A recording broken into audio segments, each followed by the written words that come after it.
Good morning, everyone. This is Financial Literacy 101. And today we're going to take a stab at the different generations, the amount of debt that we have, and financial literacy in its entirety. Very, very important. I see a lot of political legislation that's going on, which is a great thing anytime it's talking about teaching our kids about financial literacy, even though I believe that's part of your job as well. But a lot of us, whether you be Generation X or baby boomers, are not financially sound enough and savvy enough in order to teach our kids. And we should be. We should be educated enough to know the basics of creating a budget, the basics of what a stock is, some very, very few things that you guys are essentially investing in your 401ks. A lot of people don't even know what a 401k is. They just know that their employer matched them up to 3, 4, 5%, and this is part of their retirement. But this is one of the most important topics of this platform, and I really think you guys should listen.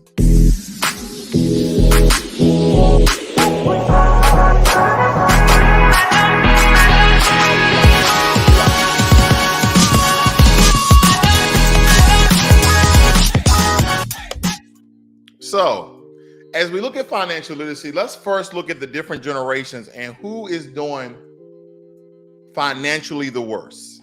So according to the Census Bureau, millennials born from 1981 to 1996 make up the largest population group in the United States of today. So those people who are born in 1981 from 1996, I know sometimes this get mixed up with Generation X. Some people believe that Generation X are born, but according to the Census Bureau, right, because everything essentially funnels through the federal government. According to the Census Bureau, those who are born from 1981 to 1996 make up the largest population. Now, Gen X, if you was born from 1965 to 1980, you are considered Generation X. And then you have the Generation Z, those born from 1997 and 2012. And the reason why I have these highlighted is because the ones that are highlighted in pink, they're the ones who are the children of Generation X and some baby boomers. But for the most part, the millennials and Generation Z are the babies of Generation X. Why is that important? As we look at this, Generation X is not only sided with the highest mortgage debt of all the age group, but they also owe the most debt. My generation, our generation, is the most generation in debt. We're in this weird space where we have these old traditions of the baby boomers, of our mothers and fathers, and we have this other new trending tradition where we're trying to keep up with the millennials and Generation Z, trying to continue to look young. We're even, in the ages of 35 to 50. As I'm looking at Hollywood entertainers, which should not be any of your role models, but as I'm looking at people today, we're trying to keep up with these young folk. And the only thing we're doing is destroying them. We're trying to go to the club at 50 and 60 and cutting the jig, and we're wearing the latest fashion. And the only thing we're doing is influence them the wrong way. We absolutely are. Your time is done. Hang it up. I'm not saying you can't go and have fun and dance, but anytime you're trying to compare and match yourself with Generation Z and the millennials, then you are absolutely morally and ethically wrong. That's just my opinion. Because we're the most in debt. We should be the most solid in foundation in our finances, but we're not. We're the most in debt. They're already stating that millennials are doing financially better than Generation X. And as you say here, it says in a recent study by Gold Banking Rates, they found that 46% of this generation carries credit balances with an average of $4,000 or more. Let me continue. There's a lot to cover here. The wealthiest generation are those who are from the age of 26 to 39. And they're showing you the difference in student debt, the net worth, the income, and financial assets here. They're making a lot more money than we are. I understand they're in the tech age, but we should be more financially grounded. And this is the reason why I believe that some of the legislation that has been coming out in all these different states, what we're going to cover here, I'm absolutely this emphatic that they're going to teach our kids finances, because we know that our generation as a whole has not been teaching our kids finances. You know why? Because you don't do finances. You don't understand finances. You have yet to create a budget. That's right. I'm talking to you, and you know who you are. You have yet to create a budget. You haven't done any personal financial management. You don't even know what a stock or a bond. The only thing you probably do is invest in your 401k, and you believe that investing in your 401k is going to be your sole solution of a wealthy retirement. And that's absolutely wrong, ladies and gentlemen. So let's break it down even further. Why is this important? Why is this important? Black Americans on whole, we range from anywhere from 15% of the population. I know you keep hearing this staggering number of 13.4. Ladies and gentlemen, our population, first and foremost, is more than 13.4 or 14%. We're more like 15% or more. There's no way that we can continue to be 13.4%, okay? Yeah, they put abortion clinics in our neighborhoods. They put liquor stores in our neighborhoods. They do anything, try to deprive and decline and decimate our population, but we're a lot more than 13, 14%. When you actually do the numbers, I'll leave it there. Now, continue, when we look at this thing, we are 52% of the homeless people on the street, but only 15% of the population. When you compare us to white people, they are 70+% of the population, but they only account for 48% of the homelessness. So there's a large discrepancy in the ratio between the two population numbers. So if you're only 15% of the entire population of America, but you held the most homeless at 52% compared to another population at 77%, and they only hold 48%. There's a large discrepancy of thousands of Black Americans living on the street. Thousands. Hundreds of thousands of us living on the street. And believe it or not, ladies and gentlemen, I could give you all the systematic racial issues. We already know those. But for a lot of us, our parents didn't teach us personal finance. And then we grew, started from the bottom, started with nothing, worked our way up, but we are still not financially grounded. We do not understand financial literacy.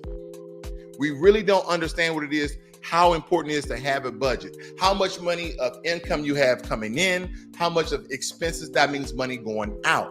And how do you manage this money? How do you times 10 this money? How do you have your money to grow? We don't know these things yet. And that is why a lot of our population and the Black community are homeless. Yes, we can blame it on white supremacy. We can blame it on systematic racism. We can blame it on redlining. We can blame it on a lot of things that this country has put our race through. But at the end of the day, I want you to ask yourself, are you familiar with the budget? Do you understand investing? Do you know what a stock is? Do you know what a savings and checking account is? What is the purpose of these things? These are the questions that you should know.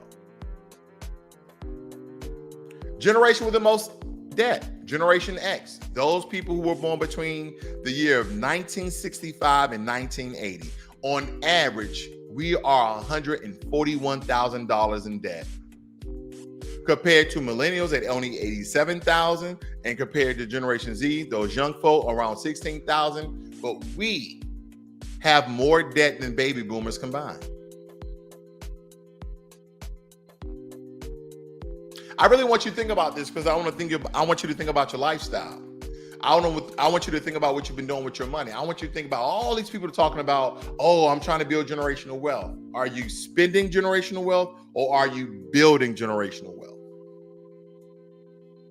Let's talk about it. Now let's go to the book definition because a lot of you may not understand. What is financial literacy? And I'm gonna read it to you. Financial literacy is the knowledge and application of various financial skills.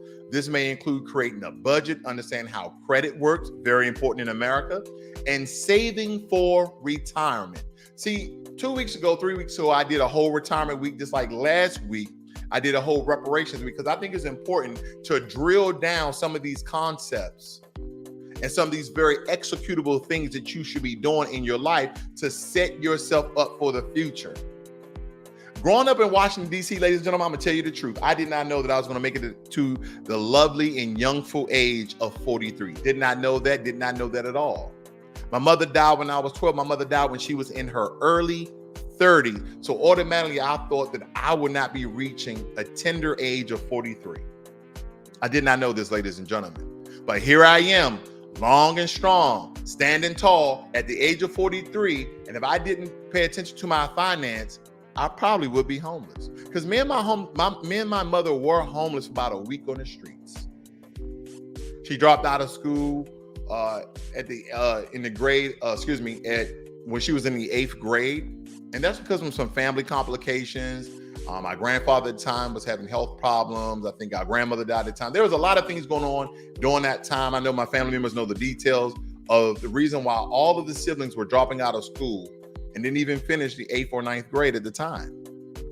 And did my mother know about money? Absolutely not. She knew that she needed to work to get money, and then she had to spend that money on feeding me and a place to live, but she didn't know how to manage money.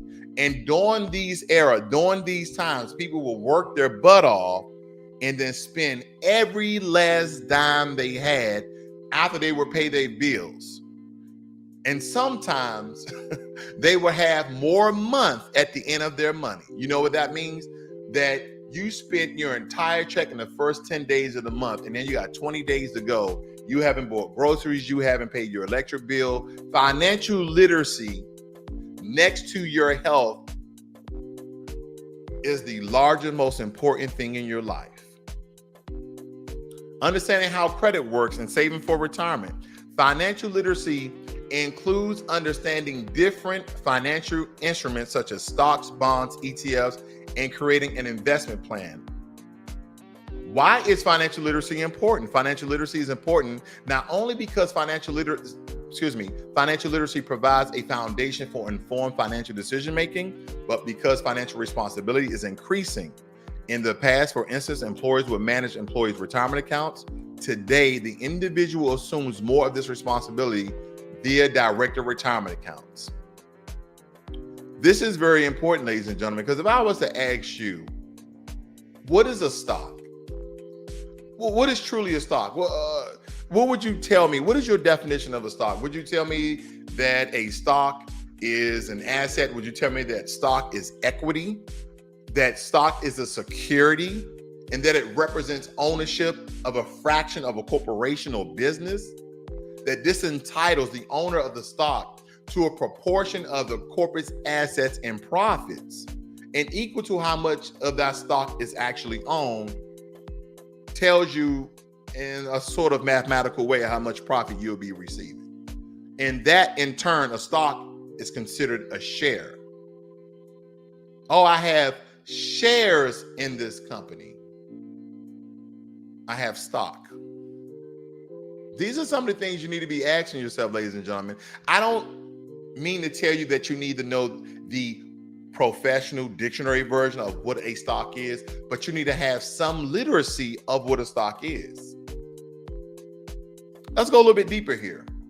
Now, because a lot of you are Black Americans who attend to this channel, I think it's very important, those 2 books I put on my thumbnail, Think and Grow Rich, A Black Choice by Dennis Kimbrough and Napoleon Hill. That, in my opinion, ladies and gentlemen, is a must read. If I had to give you 2 books, it would be Think and Grow Rich, A Black Choice by Dennis Kimbrough and Napoleon Hill. And the second book that I showed you there was Powernomics by Dr. Claude Anderson.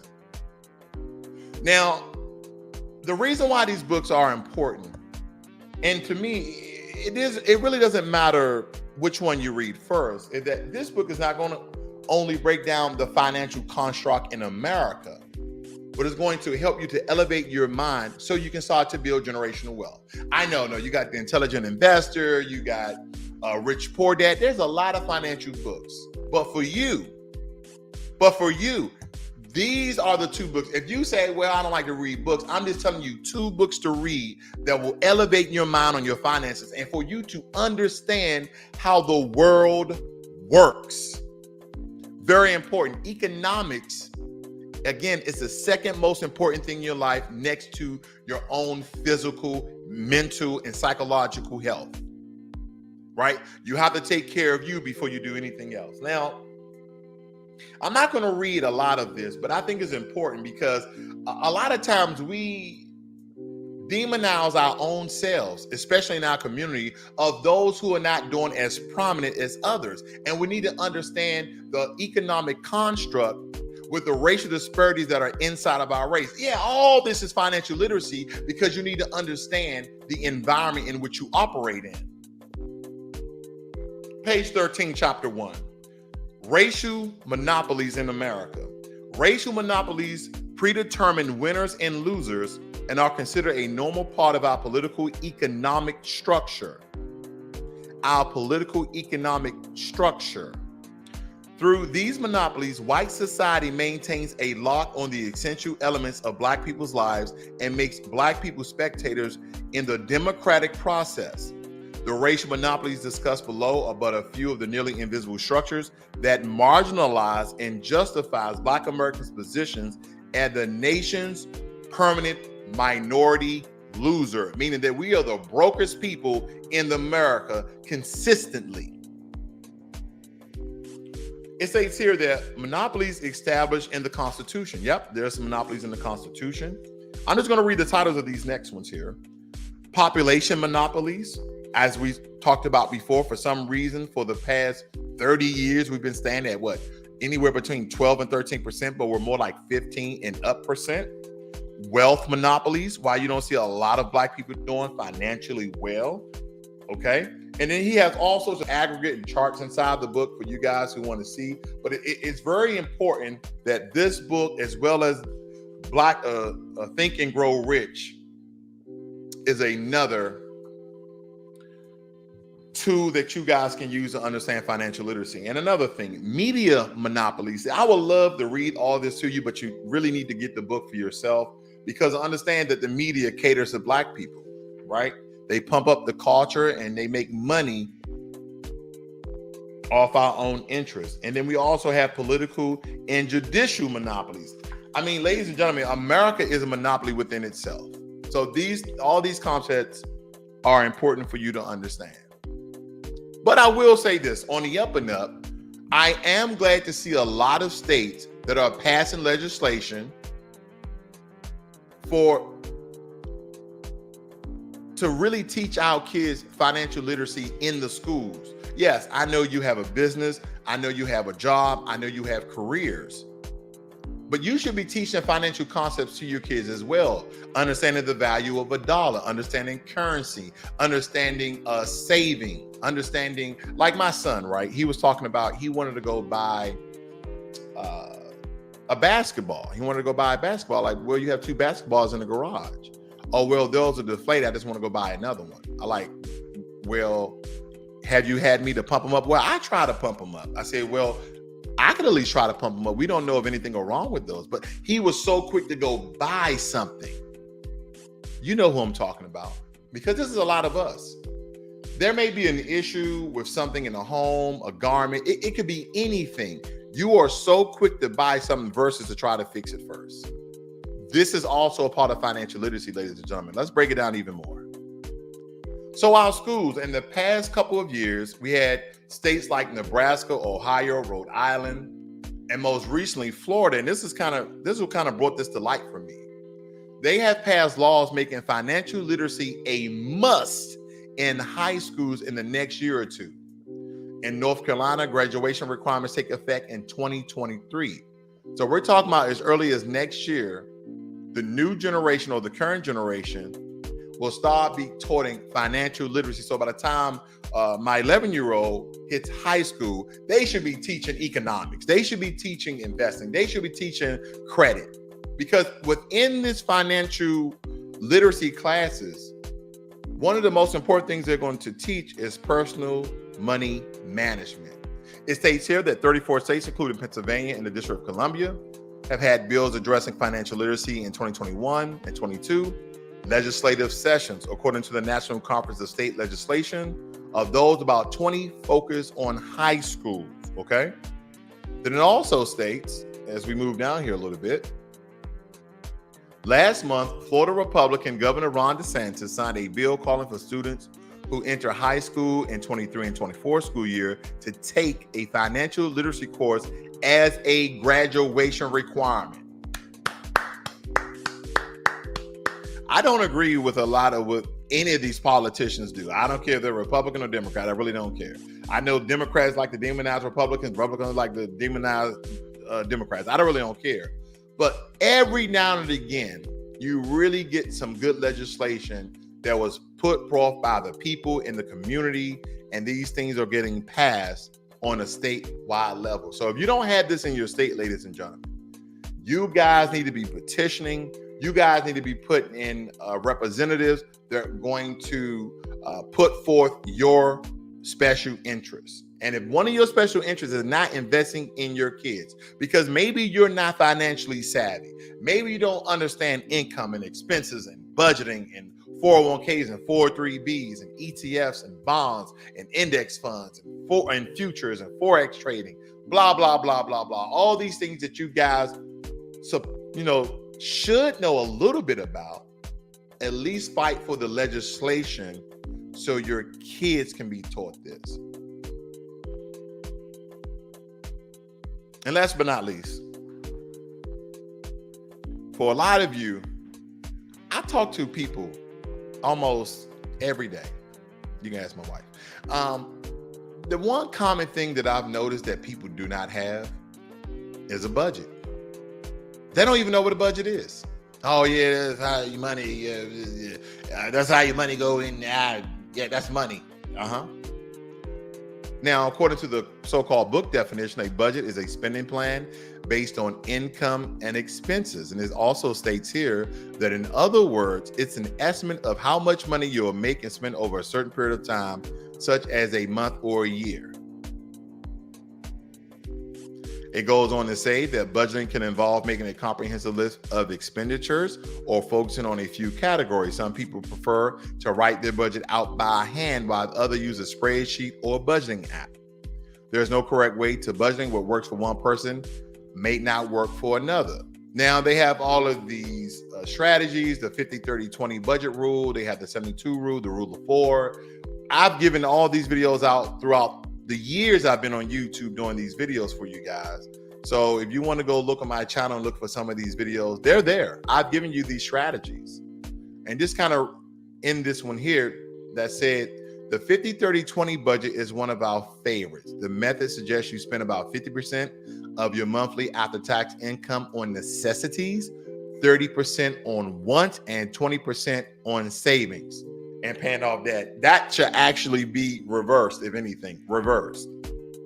You should be spending 20% on your wants and 30%, if not more, on your savings and paying off your debt. Other than this house, ladies and gentlemen, my wife and I, we virtually don't have any debt. We really don't.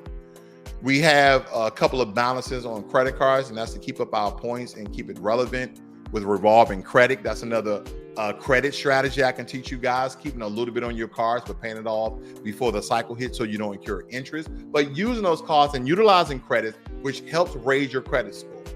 I think currently right now my credit score is decent. It's not 800 or nothing like that because I actually use my credit for certain things. So my credit score is around 770. Okay.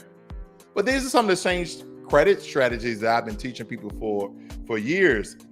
And lately, ladies and gentlemen, if you guys are having certain issues on your credit reports and you need to dispute those things, I always tell you guys to email me at rawsworldllc@gmail.com, because I have credit letters that a lawyer and I sat down, and that when you send these letters in, you fill out the information. It has all the instructions you will ever need. You don't have to guess. You don't have to think. You literally read, does what it says, send it into the 3 credit agencies, Experian, Equifax, and TransUnion.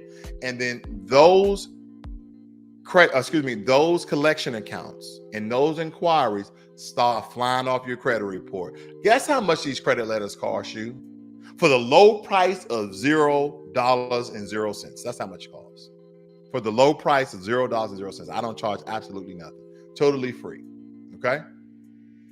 So ladies and gentlemen, I could have went more in depth with this, but I just kind of want to give you a taste of how important financial literacy is. especially for Generation X. A lot of us are still living paycheck to paycheck. We need to be teaching our kids financial literacy. We need to be teaching our parents financial literacy. And most importantly, we need to be teaching ourselves financial literacy. I know you guys love your entertainment. You love your quick clips. You love your Instagram. You love social media as a whole. But there's nothing like actually teaching yourself something when wisdom and knowledge is already in your hand. So if I had to give you just 2 books, just 2, it would be Think and Grow Rich, A Black Choice by Dennis Kimbrough and Napoleon Hill, and Powernomics by Dr. Claude Anderson. Now, fam, not to prolong this any longer than I've already had, but there's nothing like just understanding how this book is actually constructed. Part 1, how winners and losers are predetermined. Part 2, organizing for empowerment. And it talks about building competitive communities, restructuring schools for group competitiveness. Part 3, empowerment principles and practices. And he talks about practicing group economics, the things that we're always talking about, getting business with one another and building from there. Group economics, starting that generational wealth. Industrialization, using your new paradigms. Practicing group politics, and not just voting blue no matter who, down ballot with Democrat. No.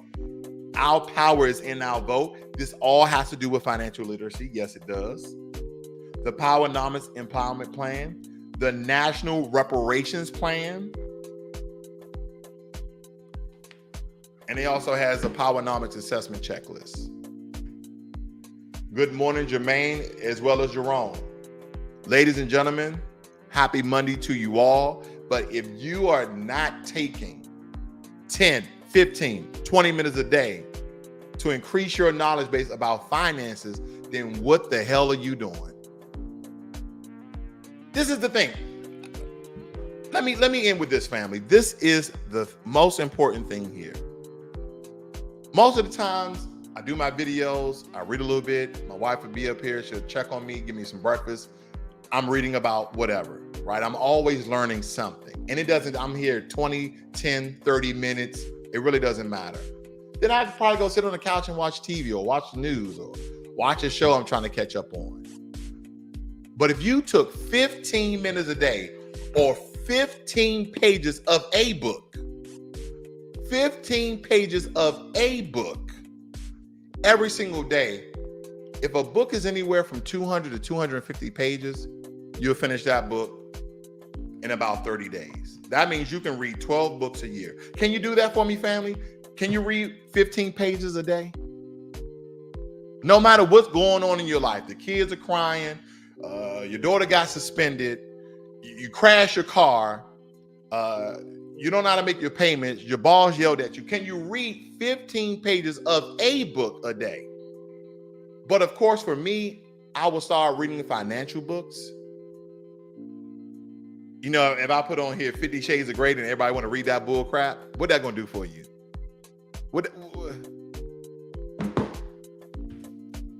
This is Financial Literacy 101. Learn money and be inspired. You guys have a great and wonderful day. I'm out.